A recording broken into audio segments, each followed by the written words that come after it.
Welcome to our second annual pie eating contest. We are doing this to benefit the Northern Illinois Food Bank. Let's meet our contestants. I'm Ashley. I'll be representing Tinley Park. Yay! Jim Benaj's Countryside! Laura McKay, Crest Hill! Morgan Joliet! Lori VC Mortgage! Lydia Caterpillar Drive! Irma Rodriguez Accounting Department! SpongeBob New Lenox. So the rules are pretty simple. You have 5 minutes to eat as much pie as you can or to finish the pie. Whoever finished first wins. You guys ready? Yeah. Ready? 3, 2, 1.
We have crowned our winner, and it is Irma from accounting.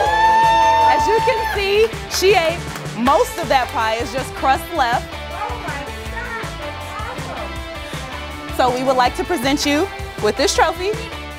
This pie eating contest is to raise awareness about our Slice of the Pie campaign, in which we are selling $15 Baker Square gift cards at all of our NuMark locations. $15 comes out of your pocket, but $5 goes towards the Northern Illinois Food Bank. With this, we have raised over $400 towards the food bank, which can feed about 4 families of 4 for a month. So stop into one of our branches to get your gift card and help to support the Northern Illinois Food Bank. Thank you.